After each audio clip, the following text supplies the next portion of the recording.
They say history is written by the victors, but on Congo's Independence Day, one African leader refused to let lies have the final word. His name was Patrice Lumumba, and within 7 months of telling the truth, he would be beaten, betrayed, and erased from the earth.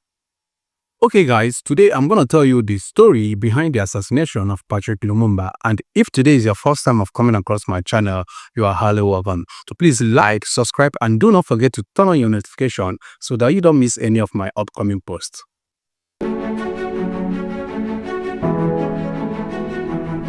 In June 1960, the Republic of the Congo, known today as the Democratic Republic of the Congo, celebrated its independence from Belgium after more than 70 years of colonial rule.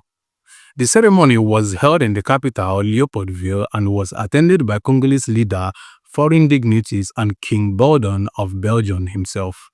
For many Congolese people, independence was supposed to mark the end of one of the most brutal colonial regimes in human history. Under King Leopold II of Belgium, Congo had been turned into his personal property. Millions of Congolese men, women, and children were forced into hard labor to extract rubber and other resources. Villages were destroyed, families were torn apart, hands were cut off as punishment, and historians estimate that more than 10 million Congolese people died during this period. Yet, during his independence speech, King Baudouin praised King Leopold II. He described Leopold as a visionary and spoke about Belgium's so-called civilizing mission in Congo. He warned Congolese leaders not to change what Leopold had put in place unless they were certain they could do better. His tone was patronizing, dismissive, and completely detached from the suffering the Congolese people had endured. Many in the audience were shocked, but no one was scheduled to respond. The program was meant to move on quietly. However, Congo's newly elected Prime Minister, Patrice Lumumba, decided that silence was no longer an option. When Lumumba took the stage, his speech was not on the official program. He spoke directly, emotionally, and without apology. He reminded the world that Congolese independence was not a gift from Belgium, but a victory won through struggle, humiliation, forced labor, and bloodshed. He spoke of beatings, insults, and the daily suffering of the Congolese people under colonial rule. For the first time, a Congolese leader told the truth in front of the colonizer on their own stage. Aujourd'hui victorieux, je vous salue au nom du gouvernement congolais. À vous tous, mes amis, qui avez lutté sans relâche à nos côtés, je vous demande de faire de ce 30 juillet 1960 une date illustre que vous garderez ineffaçablement gravée dans vos cœurs, une date dont vous enseignerez avec fierté la signification à vos enfants, pour que ceux-ci, à leur tour, fassent connaître à leurs fils et à leurs petits-fils l'histoire glorieuse de notre leader. King Baudouin was visibly displeased. That speech did not just embarrass Belgium, it challenged the entire colonial mindset, and from that moment on, Patrice Lumumba became a problem that powerful people wanted to solve. After independence, Congo immediately fell into crisis. The country was young, fragile, and deeply divided. The army mutinied against its Belgian officers. Belgium sent troops back into Congo under the excuse of protecting European citizens, even though Congo was not supposedly independent. At the same time, the mineral-rich province of Katanga, backed by Belgian business interests, declared independence from the rest of the country. Lumumba, as a prime minister, turned to the United Nations for help. He asked them to remove Belgian troops and stop Katanga's secession.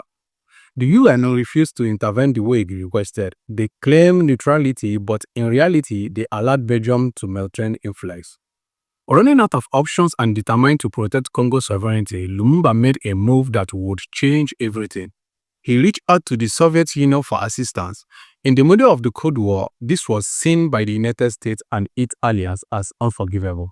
Almost overnight, Lumumba was labeled a communist threat. The United States feared that Congo, with its vast resources including uranium, could fall under Soviet influence. Belgium feared losing control over its former colonial swath. Behind closed doors, plans were made. President Joseph Kasavubu, under foreign pressure, dismissed Lumumba from his position as prime minister. Soon after, a young army chief named Joseph Mobutu staged a coup. Though he presented it as neutral takeover, Mobutu was secretly supported and funded by the CIA. Lumumba was placed under house arrest. Despite this, he remained popular among ordinary Congolese people. His enemies feared that as long as he was alive, he could return to power. In November 1960, Lumumba attempted to escape house arrest and traveled to Stanleyville, where his supporters were strong. His goal was to regroup and challenge the illegitimate government, but before he could reach safety, he was captured by Mobutu's soldiers. What followed was deliberate humiliation. Lumumba was beaten, tied up, and paraded in front of cameras. The goal was to break him physically and destroy his image. He was thrown into prison, cut off from the other side world. At this point, the question among his enemies was no longer whether Lumumba should be removed, but whether he should be allowed to live at all. Belgian officials and Congolese leaders in Katanga feared that keeping Lumumba alive was too risky. They believed that even in prison, he was a symbol of resistance. The decision was made quietly but firmly. Patrice Lumumba had to be eliminated. So, on January 17, 1961, Lumumba and two of his close allies were secretly flown to Katanga. Upon arrival, they were beaten again and tortured for hours. Belgian officials were present and supervised part of the operation. That evening, Lumumba was taken into a remote forest. There was no trial, no final speech, no chance to defend himself. He was executed by a firing squad.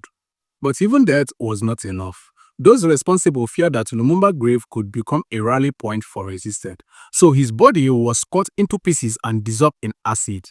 His remains were completely destroyed as if they hoped to erase his existence from history.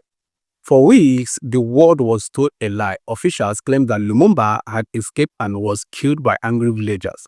Many suspected the truth, but it took decades for confirmation. Years later, investigation revealed that Belgium had played a direct role in Lumumba's assassination.